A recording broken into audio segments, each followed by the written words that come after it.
Hey guys, tonight we slip quietly through time into the forgotten corners of a dusty Paris attic, where every creak of the floorboards carries the weight of a secret. You're jet-lagged, maybe a little dazed, gently sinking into the mattress of a quaint Airbnb in Montmartre, one that smells faintly of lavender and old books, and yet something stirs. Something waits, there, beneath a loose floorboard near the radiator. Because yes, it's always the radiator. You discover it. A key. Not the kind that opens kitchen drawers or mailboxes.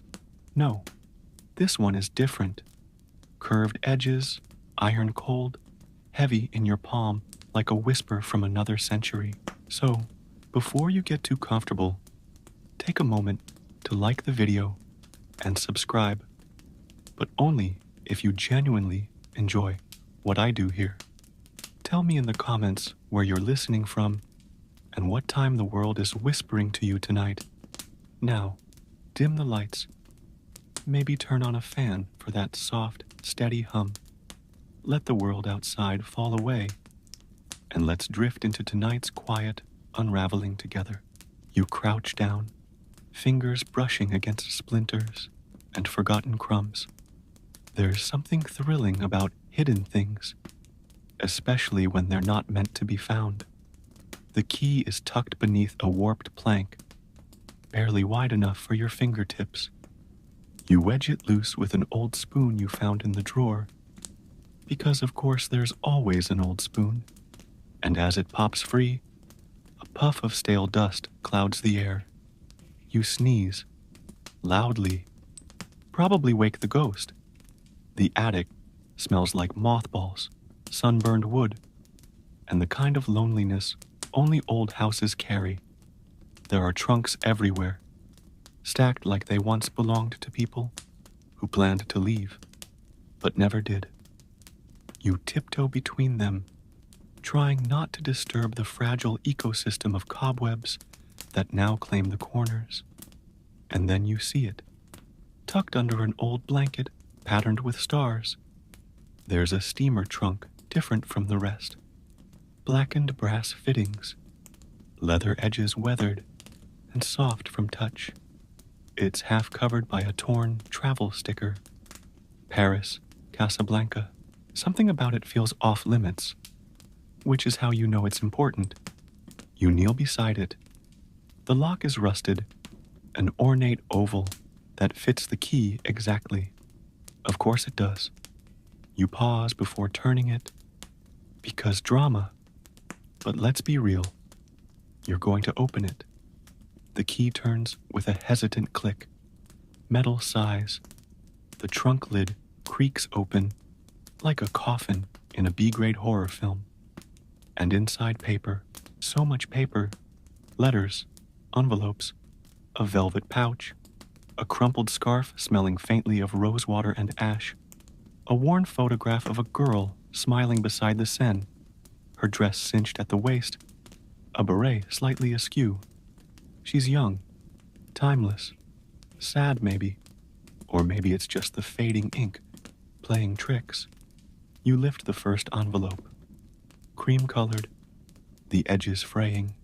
The name is handwritten in ink that's smudged and cracked. Margot Levy, it reads. Dated 1942. Your fingers hesitate. There's a war buried here. A story. A secret. You unfold the letter. The handwriting is precise, elegant, like someone who still believed in beauty. Even as the world collapsed around her, she writes of music, of meeting a painter in Montmartre who wore charcoal on his fingers and always smelled like turpentine. His name was Luc. She doesn't mention his last name. Maybe she was protecting him. Maybe she didn't know it. Or maybe, just maybe, Luc never had a last name he could keep. She says he painted her portrait 3 times. Once in daylight, once in rain, and once with her eyes closed, so he could capture what I saw in dreams. You pause here, because honestly, that is the kind of line that makes you want to quit your job and become a poet. But it gets heavier.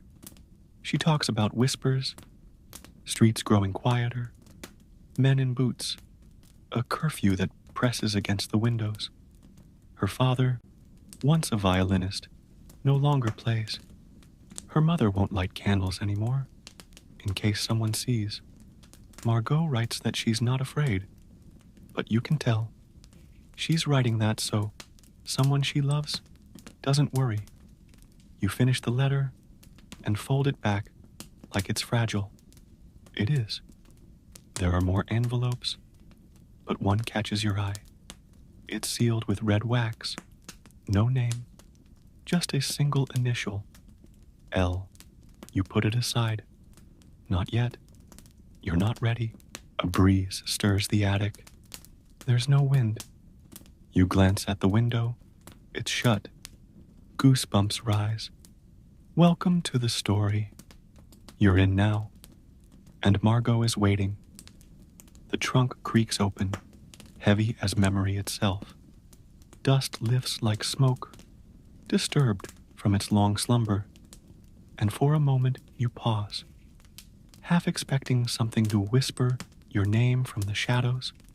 But it's only silence, the kind that hums with age, the kind that doesn't quite feel empty. You lean closer. Inside the trunk are layers, blankets, lace, a velvet hat crushed by time. Beneath them, paper. So much paper. Notebooks, old envelopes tied with twine, and a parcel of brittle pages wrapped in silk. You can feel the temperature shift. Not cold exactly, but charged. Like the attic is holding its breath. And there it is. The thing you didn't know you were looking for. A smaller chest, tucked deep in the corner of the trunk, locked tight with an iron clasp that has aged into the wood. You brush off the dust, and that key, the one you found beneath the floorboard, fits like it's always belonged. The lock gives a reluctant click, the kind that echoes a little too long in the attic, and then you lift the lid. Inside is a neat stack of letters, yellowed, delicate, and wrapped in ribbon, as if someone meant to return for them. You reach for the first, your fingers trembling just slightly, like you've touched something sacred. The paper is soft, nearly translucent, and the ink has faded into sepia. The envelope is addressed to Luc Moreau, in handwriting that curves with grace and urgency. The return name, barely legible, is Margot Lévy. You unfold it. My dearest Luc, I write to you from my bedroom window, with the sounds of boots echoing below. They've begun closing the cafes early. Papa has hidden the violin, and Mama keeps the curtains drawn.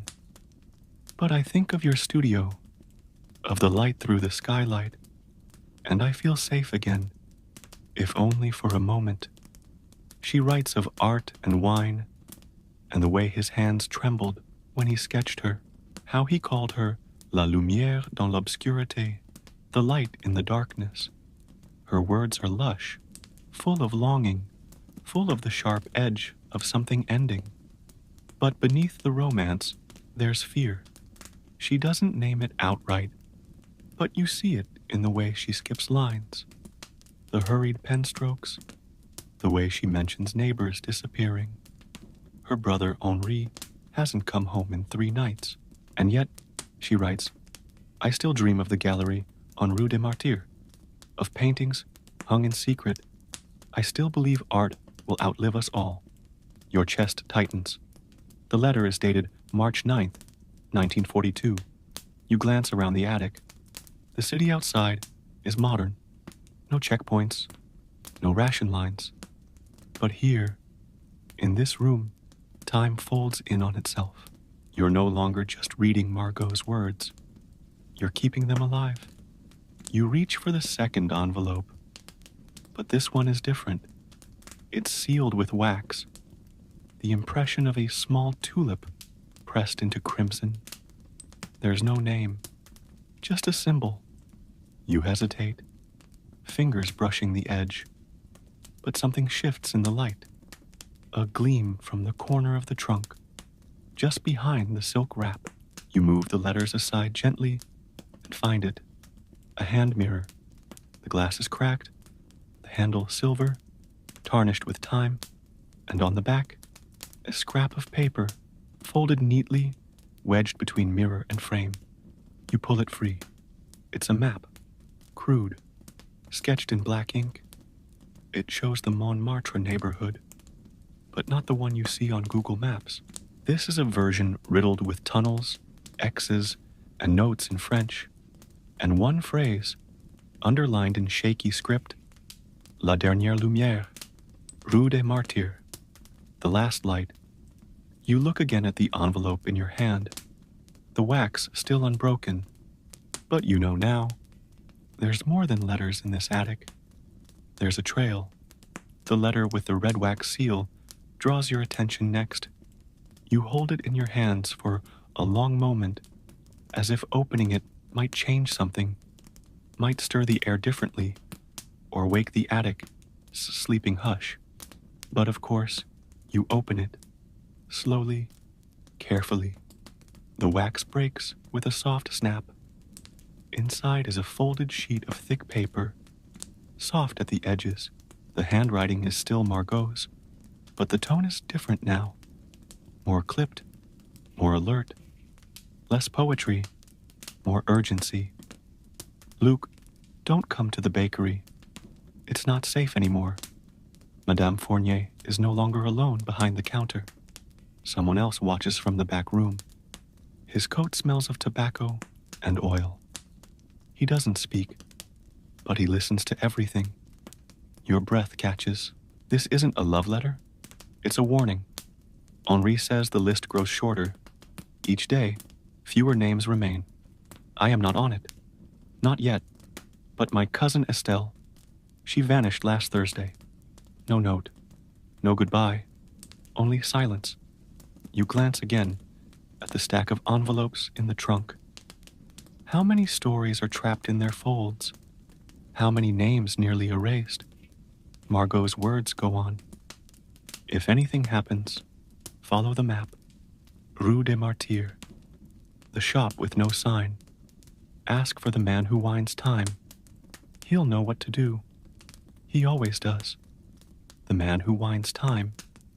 You think back to the crude sketch behind the mirror, the hand-drawn map pointing to the very street she mentions, Rue des Martyrs. And now there's a second piece of the puzzle. Someone who winds time. Code, probably, or poetry. Hard to tell with Margot. She ends the letter with a phrase underlined 3 times. If you love me, you'll burn this. You don't. Of course you don't. Instead, you slip the letter gently into a padded slot in your backpack, like it might still be hot. Outside the attic window, the Paris skyline is still. Gray clouds hang low over the rooftops. A pigeon waddles across a slanted tile. Oblivious to your silent mission, you check the address again on the map. Corner of Rue des Martyrs and something smudged. It's barely legible, but you'll find it. You're already planning how to get there. You descend the creaking attic stairs, each step protesting under your weight, down through the narrow hallway, past the floral wallpaper curling like tired petals, through the kitchen that smells permanently of garlic and varnish. You slip out the front door, with your heart drumming like a second pulse. The streets below are alive with the slow rhythms of Paris. Mopeds, heels on cobblestone, the distant clink of espresso cups. But in your hand, folded into your coat pocket, are shadows from another time. A warning whispered across decades. You reach Rue des Martyrs by instinct more than navigation. The cafes here are cozy, crowded with people laughing into their wine. You walk past them like a ghost, The map leads you past a boulangerie, a used bookshop, and finally, a shop with no sign. It's narrow, faded green shutters, a door painted navy, chipped at the edges. You step inside, a bell rings, and there, behind the counter, surrounded by antique clocks of all shapes and sizes, is a man who looks like he hasn't changed clothes since 1942. His suspenders are frayed, his sleeves rolled to the elbows. He glances up with eyes that seem too alert for someone selling broken clocks. He doesn't speak, just nods. You pull the map from your coat pocket, slide it across the counter. He unfolds it without blinking, stares at it, then reaches beneath the desk and pulls out a small, rusted key, just like the one from the attic. He pushes it toward you with 2 fingers, then points to a tiny sketch in the corner of the map you hadn't noticed before. A tunnel, a hatch, a name. Passage du silence. You nod, though your mouth is dry. Thank him. Back away, slowly. As you step outside again, you realize your journey is only just beginning, and the city around you doesn't know it's still keeping secrets. You follow the map's marks, like they're veins through a city still haunted by echoes. The inked path twists through alleyways and stairwells until it leads you to the familiar slant of Montmartre, the bohemian heart, once thick with artists, revolutionaries, and secrets whispered over glasses of red wine. The wind picks up. It brushes past you like breath, not cold, but deliberate. Paris always knows when you're watching her too closely. You reach the base of the hill and begin the climb. Cobblestones uneven beneath your steps. Iron street lamps glowing amber as twilight settles like a shawl over the rooftops. Every few steps, you see her, Margot, in flashes of memory you shouldn't have, as if the letters folded themselves into your bloodstream. There, the corner where she met Luke by accident, reaching for the same baguette. Here, the cafe where he first sketched her, the one with the chipped teacups and the dog that always barked at Jazz. It's all still here, just older, just quieter. You're walking through her heartbeat. As you climb toward the Sacré-Cœur, you realize the Montmartre you know, the tourist one, full of painters offering caricatures, is only a mask. Behind it lies the version she knew, worn, hushed, resisting the weight of war. At the top of the hill, you find the final mark on the map, a modest door painted dark green, nearly hidden beside a flower shop. There's no sign, no doorbell, just a brass handle, shaped like a swan's neck. You knock, once, twice, no answer. Then the door creaks open, not by your hand. Inside, the light is low. The air smells of varnish, dust, and turpentine. You step over the threshold, and time folds in on itself. You're in Luke's studio. The floor is covered in paint-stained cloths. Easels lean against the walls. Half-finished canvases peek from the shadows. There are portraits, some nearly complete, others mere outlines. But all of them show her, Margot. In one, she is laughing. In another, crying. In one, asleep beneath a window you now recognize as the attic's. You step forward and spot something extraordinary. A palette still wet. Someone has been here. Recently, but then your gaze lands on the easel in the center of the room. It holds a canvas covered by a linen sheet. A tag dangles from one corner, handwritten, "For the last light." You don't uncover it. Not yet. Instead, you explore. The desk in the corner holds brushes, faded postcards, and a cracked coffee cup with lipstick on the rim. A drawer sticks slightly. You pry it open. Inside, a photo of Margot and Luke, together. He's wearing paint-splattered suspenders. She's holding a book. The date scrawled on the back. January 1942. You exhale. The weight of all this pressing against your ribs. These were real people. Not just a story in your hands. Not just a mystery to solve before sleep. They were here. They loved here. And then you hear it. Music, faint, like a memory. A violin. You turn toward the source. An old radio sitting silent on a shelf. Still, the music continues. It's not coming from the radio. It's coming from beneath the floor. You move the rug, revealing a trapdoor. The hinges groan, resisting. Below, a steep stairwell spirals into darkness. You descend, slowly. Each step sinks you deeper into the earth and into their secret. The stairwell winds tightly, stone walls pressing in close, like the ribs of a sleeping beast. You move slowly, one hand grazing the wall for balance, the other clutching the key from the clockmaker. The violin melody lingers in the air, faint, ghostly, like it's echoing from a record 2 rooms away in a dream. At the base of the stairs, you find a wooden door. It's warped with age, swollen by damp air, but it opens with a gentle push. You step into a chamber of stillness. This room is like no place above. It hums with quiet, low ceilings, stone floor, and lanterns resting cold in their hooks. And in the middle, set atop a crate draped with velvet, is a battered radio. No cords, no batteries. Still playing, the violin fades into silence just as you approach. Coincidence? Maybe, but you've passed that threshold. Here, even silence has its own secrets. A crate beside it holds envelopes, unsorted and loose. Many are blank, others bear names and dates. One slips out and lands at your feet. You stoop and pick it up. The handwriting is unmistakable. To Luke. From Henri.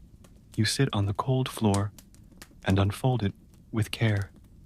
Luke, we are no longer safe. The tunnels we mapped as children have become more than playgrounds. They are lifelines. I don't trust the man at the bakery, nor the new officer who stares too long at my shoes. I've sent Margot away.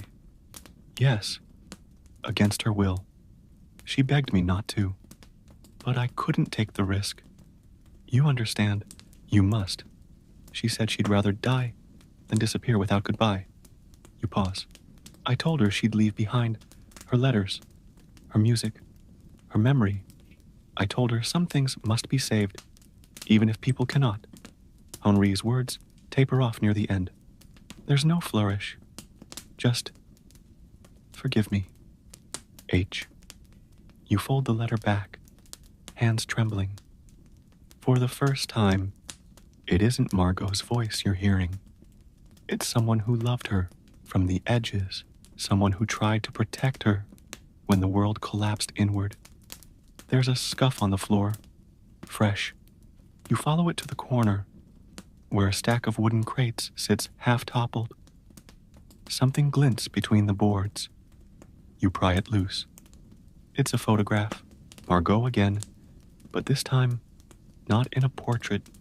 She's seated on the steps of a metro station, eyes closed, a violin case in her lap.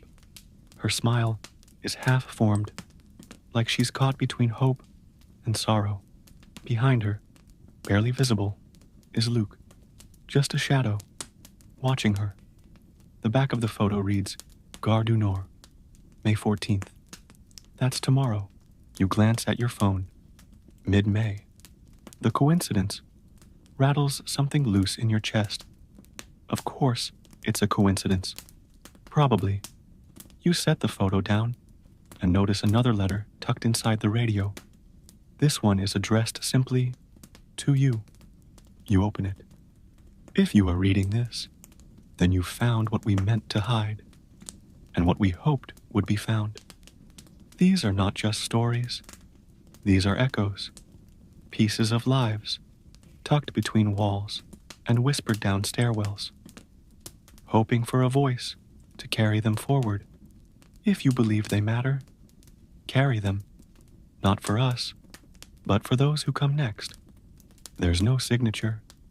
You sit with that for a while, long enough for the cold to find your bones, long enough for the weight of this moment to land, gentle but firm. You're no longer a guest in this story. You're a witness, caretaker of ghosts. You rise, fold the letter, and tuck it into your coat. One last glance around the chamber. The air is thicker here, more like memory than breath.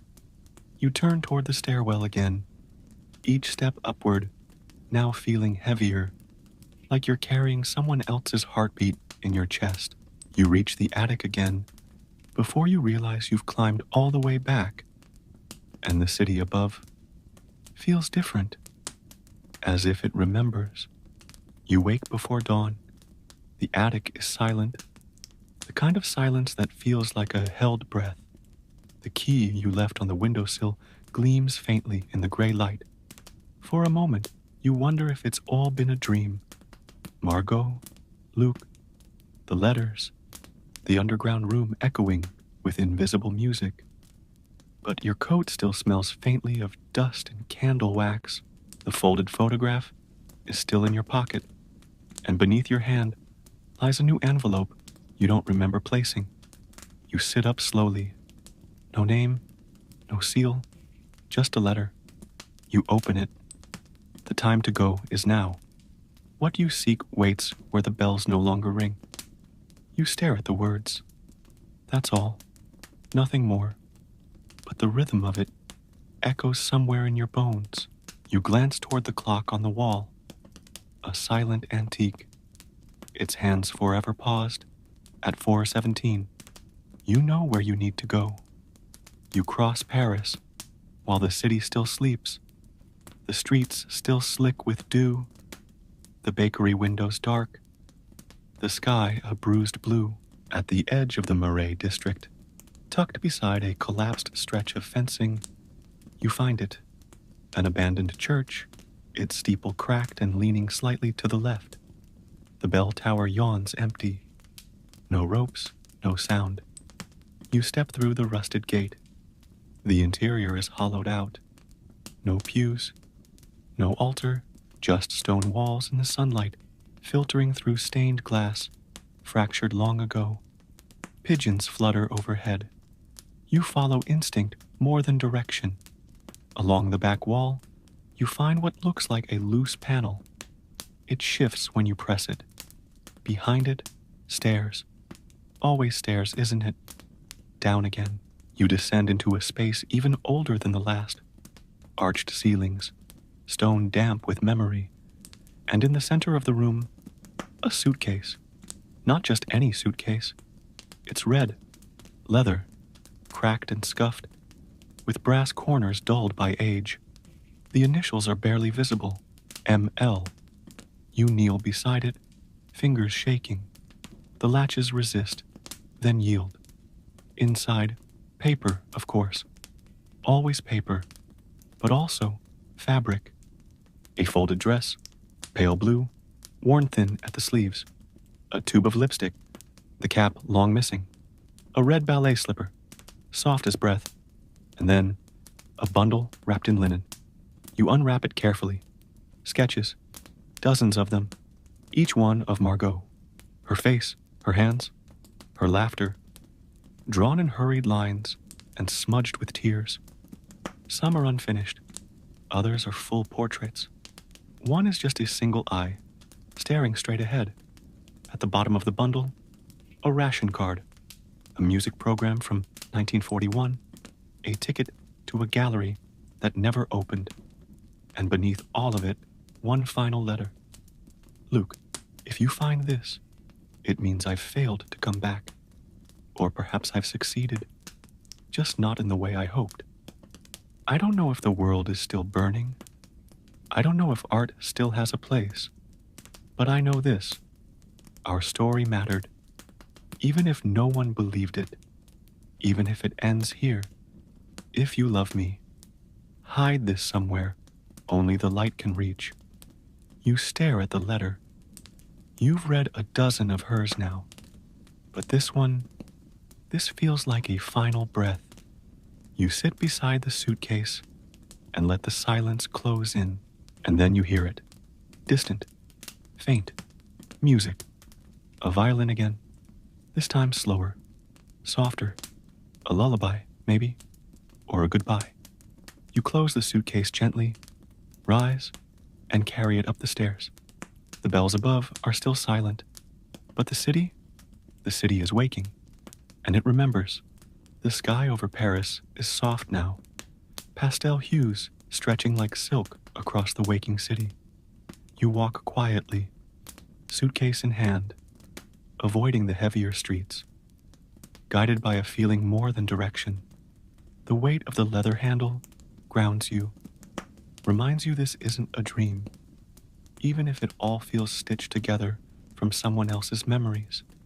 You don't know exactly where you're going, but the light seems to be leading you, and eventually, it brings you to a familiar corner, a cafe, closed still, its tables stacked, chairs perched like ballet dancers, frozen mid-spin. You pause at the window.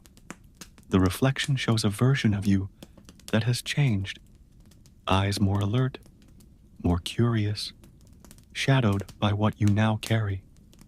Across the street, there's a bookstore you hadn't noticed before, small, nestled between a florist and a pharmacy. The windows are foggy. A single bulb glows dim behind the glass. On the door, barely readable, painted in old gold letters, Librairie du Silence. Of course, you cross the street, heart ticking in rhythm with your steps, and enter. The door doesn't chime. No bell, no music. Just the hush of paper and time. The man behind the counter looks like he belongs in a black and white film. Round spectacles, a cardigan that's lost its shape. He doesn't say hello, doesn't smile, just nods once. You place the suitcase gently on the counter. He doesn't ask where you found it, doesn't need to. Instead, he lifts the lid and with reverence removes one item at a time. The ballet slipper, the sketches, the linen bundle of letters. He works slowly, like he's handled holy things before. You don't speak, neither does he. But when he finishes laying everything out, he opens a drawer beneath the counter and produces a long, cloth-bound ledger. He flips to the middle and writes a single line. Returned May 27th, light intact. You don't even ask what it means. You already know. You're about to leave, already turning when he stops you with a quiet word. Wait. He disappears behind a velvet curtain and returns with a parcel. Flat, square, wrapped in brown paper. For you, he says. His voice is soft, like pages turning. You take it. It's heavier than it looks. Outside, you unwrap it on a bench beneath a blooming chestnut tree. It's a painting, Margot, but not as you've seen her before. She's older in this one, wiser, still beautiful, but softened by time. Behind her, the silhouette of Luke, brush in hand, unfinished. The painting glows with candlelight and nightfall, caught forever in golden dusk. On the back is a single sentence written in familiar, slanted ink. If you are reading this, then you are part of the story now, and you always were. You watch the city shift around you. Morning opens, gently. Someone laughs in the distance. A baker sings. A train hums over its tracks. And in that moment, you understand. You weren't meant to solve the mystery. You were meant to carry it, to remember. You stay in Paris longer than planned. Your flight's been rescheduled. Twice. The airline's fault, technically. But part of you suspects the city is just not quite finished with you yet. There's something oddly comforting in the waiting. You spend your mornings in the attic, rereading Margot's letters in the light that filters through the cracked window pane. You make coffee in a chipped cup.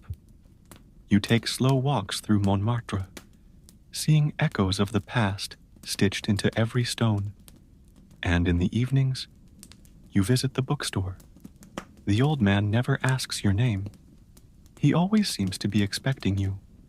One night, as rain taps lightly against the shop's windows, he pushes a stack of books toward you. No dust jackets, just names handwritten in faded ink on the inside covers. You open one. The dedication reads, "To Léon, for the courage to remember." The next says, "For Clara, who carried more than she ever said." Dozens of them, all anonymous, all stories, kept alive in quiet ink. "These aren't for sale," he says softly. You nod. Of course they're not. He pulls out a flat wooden box from behind the desk.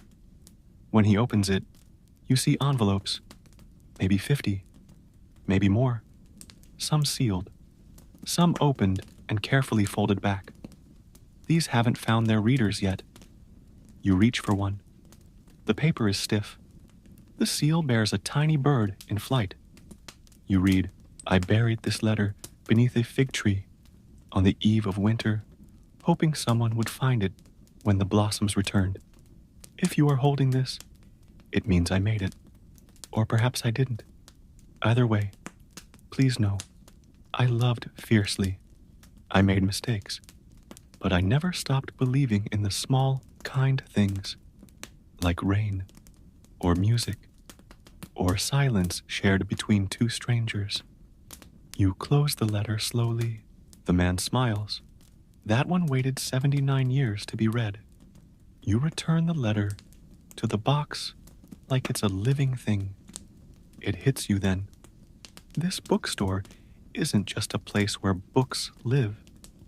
It's where memories are stewarded, where moments paused in time are given breath again by those who are willing to listen. You're not here to solve something anymore.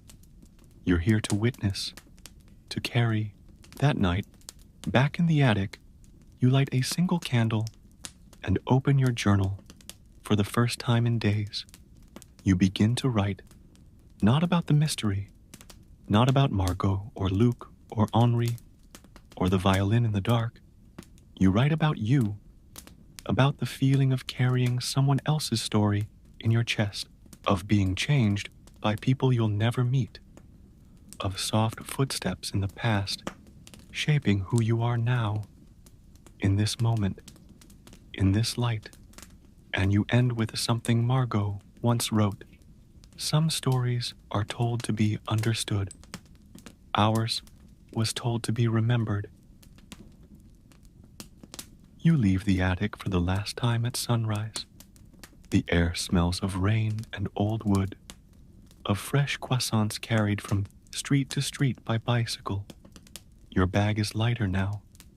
Most of the letters left behind with the bookseller. But you carry one sketch with you, a charcoal portrait of Margot, smiling. There's no frame, no title, just her, in a moment that never asked to be eternal. The cab to the airport winds through streets you now know by heart, past the ivy-draped cafe with the crooked sign, past the bookstore, its shutters still drawn, past Luc's studio, where the curtains never move, but the light always shifts. You watch it all disappear in the mirror as the taxi pulls away. The flight is uneventful. People nap. A toddler kicks a tray table. Someone watches a rom-com with the brightness all the way up, but your thoughts aren't here. They're still in the tunnels, in the attic, in that velvet-wrapped moment when everything old felt suddenly alive again. At home, you unpack slowly, carefully. You hang the portrait above your desk, not as decoration, as witness. And then, something strange happens. You begin noticing things, not big things, not obvious, but the small things that feel like Margot's fingerprints. A folded note tucked into a second-hand book you never finished. A girl humming a melody on the metro that matches the violin lullaby. A pair of initials carved into a park bench, barely visible unless you're looking. It's like the story hasn't ended, only changed shape. You realize stories aren't meant to be read once and closed. They're meant to be carried, worn like soft sweaters, whispered over warm drinks, scribbled into the margins of new lives. You begin writing letters again. To no one, to everyone. You leave one in a library, one on a train, one under a stone bench near a river, always unsigned, always sealed. And sometimes, just sometimes, you wonder who's reading them, and will they, too, find a key in the floorboards of their own story? Weeks pass, but Paris doesn't let you go. Not really. It lingers. In the pages you turn, in the shoes you hesitate over, in the way certain street corners now feel like they're watching you back. Then, one quiet afternoon, a letter arrives. No return address. The envelope is thick, the paper unusually soft. The handwriting is instantly familiar. You pause. It's Margot's. You're not sure how. You know. It's not a letter from the trunk, not one you remember from the attic or the gallery or the bookstore. And yet, your hands already know the folds. Inside is a single sheet. Hello again. You didn't think it ended there, did you? Not every story leaves footprints. Some choose echoes. The letter is short. A few more lines. You've walked where we walked, seen what we feared to see. Now, one last thread. Go to Belleville. Not the Belleville tourists love. The one beneath the butcher shop with the broken neon sign. Ask for Emile. He knows how to find what's been forgotten. No date. No signature. Just a smear of dried ink at the corner. Like someone hesitated before sealing it. You should ignore it. You don't. A week later, you're back on a plane, cramped between two chatty backpackers and a businessman who types like his keyboard owes him money. You arrive in Paris again just before dusk. The sky painted with lavender and soft gold. Belleville is quieter than you expected. Less postcard, more memory. Faded murals. Elderly men smoking outside cafes that haven't changed their tablecloths since the 60s. You find the butcher shop easily. The neon sign above the window buzzes faintly, missing 2 letters. A hand-painted sign on the glass reads, Viande, fraîche, toujours. You step inside. The man behind the counter is broad, silver-haired, with deep crow's feet. He looks up and says your name before you can speak. Of course he does. He lifts the counter's side panel and waves you through like it's the most natural thing in the world. You pass behind racks of meat, through a door hidden in tile, and descend a set of stairs far too elegant for a butcher shop. Below, it's art, a gallery, a vault, a memory room. Stone walls hold canvases, the same dreamy palette Luke used in Margot's portraits. But these aren't just of her.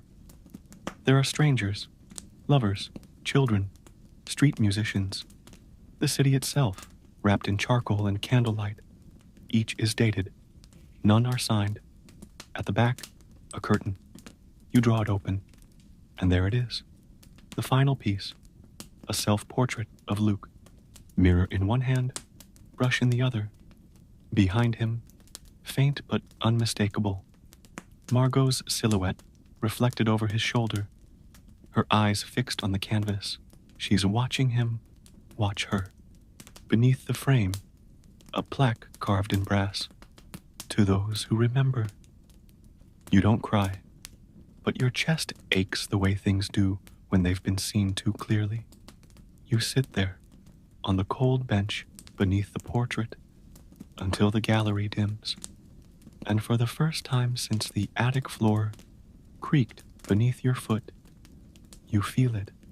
Closure, not because the story is over, but because you've become part of the frame. You return home again, but something's shifted. Everything looks the same. Your street, your apartment, the chipped mug you always reach for first.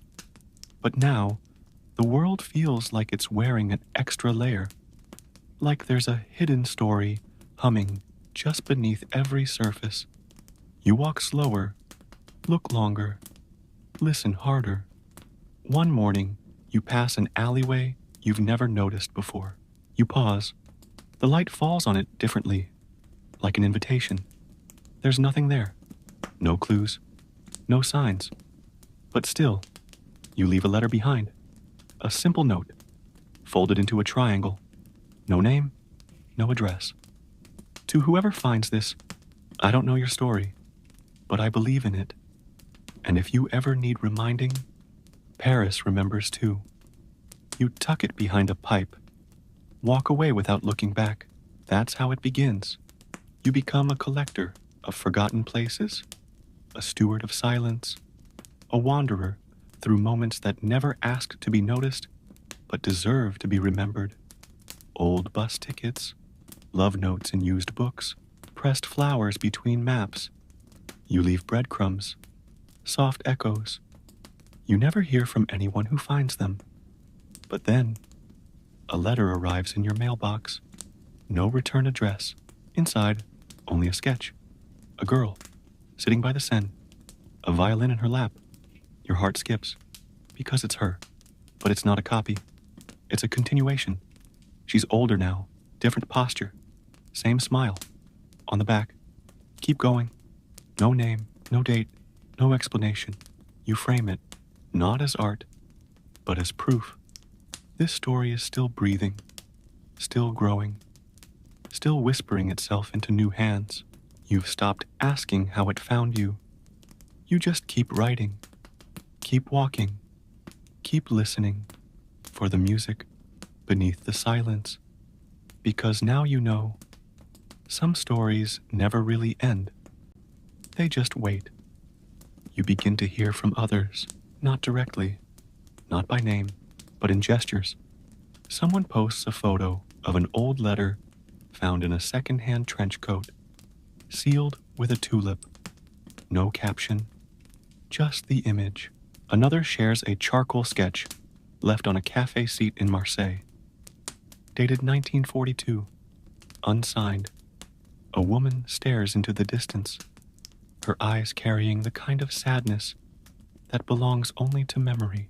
You scroll past it too quickly at first, then scroll back. It's Margot, not the portrait you know, a new one. Someone else has seen her. You message the account. Just a heart, nothing more. They reply, "Do you feel it too?" Like her voice never stopped speaking. You close the app. No reply needed. Some conversations aren't meant for words. Your little apartment fills with traces of this quiet movement. A drawer of old paper and wax seals. A notebook full of coordinates. An envelope with nothing inside but the faint scent of violets.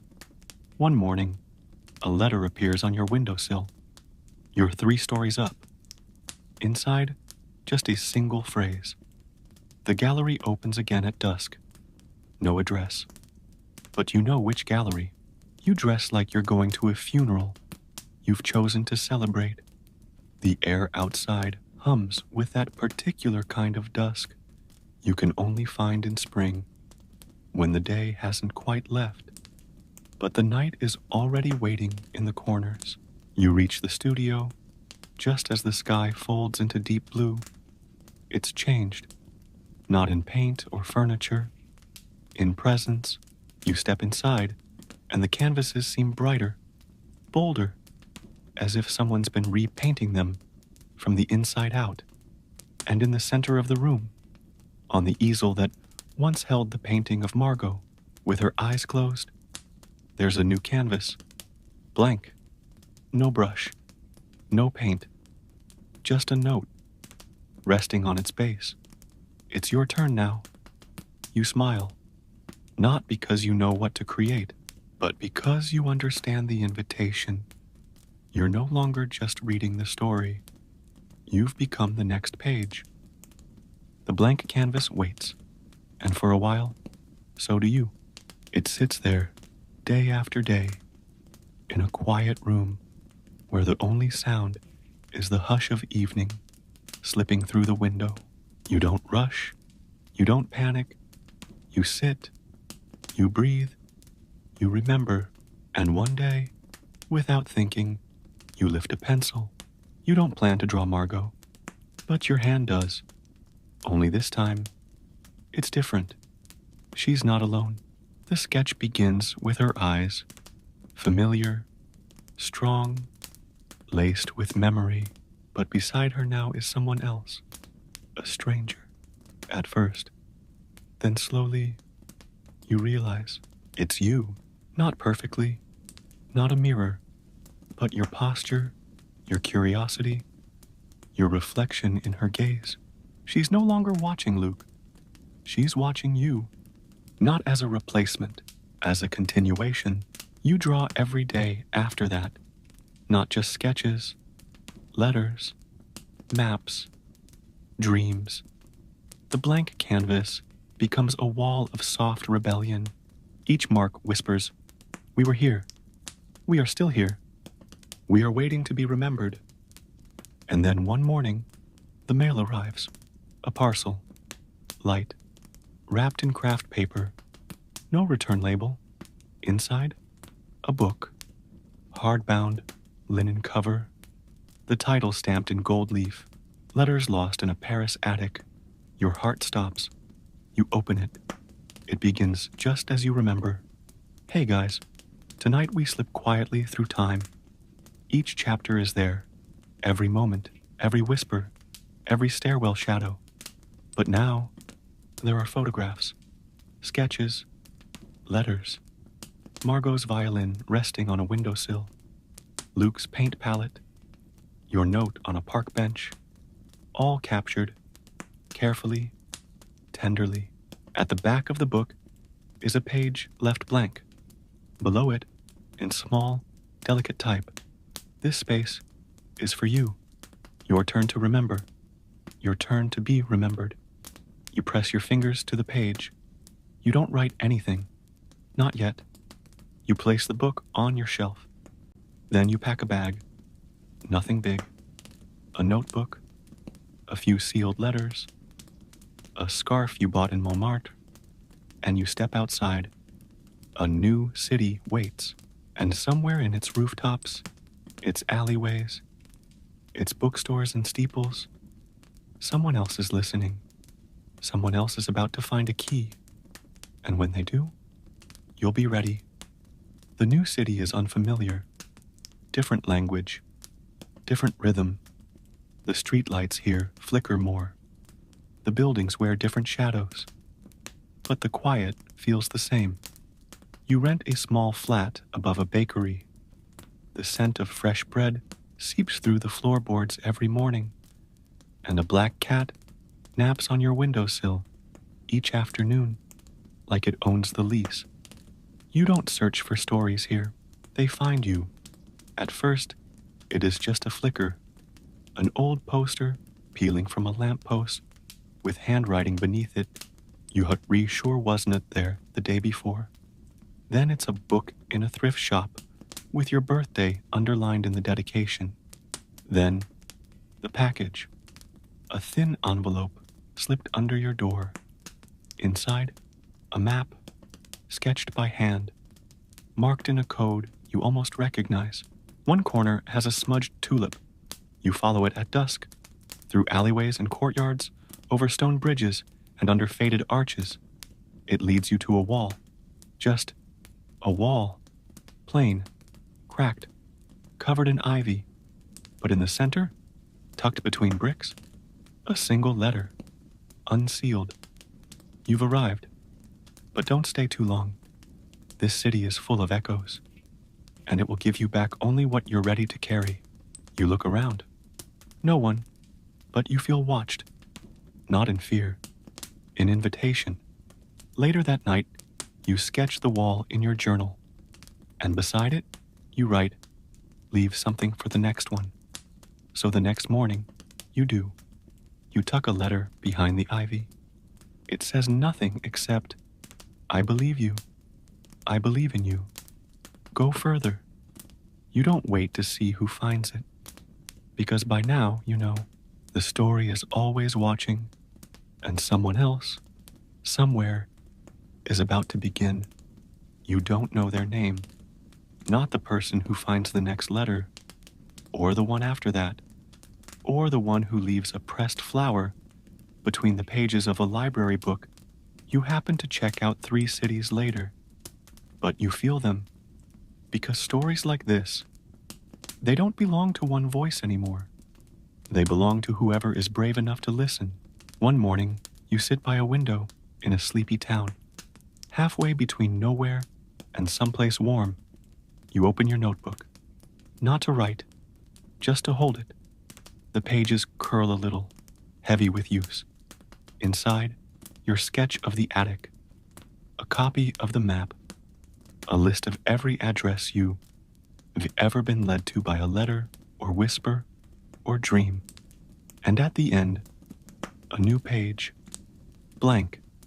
It doesn't scare you. It invites you, so you begin.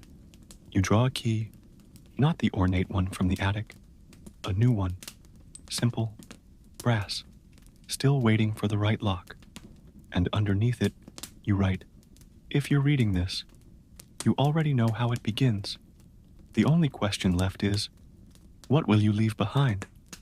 Then you rise, fold the page, seal it in an envelope, and tuck it between the bricks of the train station wall. Just beside track 3, someone will find it. Maybe not today, maybe not for years. But when they do, they'll pause. They'll feel the hum in their chest, the one that means something is about to begin. And far away, in some other attic, some other bookstore, some other gallery, beneath the city, you'll know. The story continues, and always will. So now, as we gently step back from this journey, this thread of letters, attics, and quiet truths, let your breath soften. Inhale, slowly, and exhale, gently. Feel your body sink just a little deeper into your mattress. The tension in your shoulders melt. The thoughts in your mind begin to drift, like pages turning in a soft breeze. You've traveled far tonight, not just through streets and stairwells, but through memory and meaning, through love, loss, and legacy, through the simple act of remembering someone else's heartbeat, as if it were your own. Maybe you saw yourself in Margot's longing, in Luke's silence, in the way hidden truths whisper through the smallest spaces, a drawer, a sketch, a folded note in a coat pocket. Or maybe you simply listened, and that too is enough. Let the city fade now. Let the violin hush. Let the last letter fold itself gently shut. And as your breathing slows, as your thoughts grow drowsy, know this: you are part of the story. You always were. And somewhere, softly, quietly, it's still being written. Sleep well, dreamer. Sweet dreams.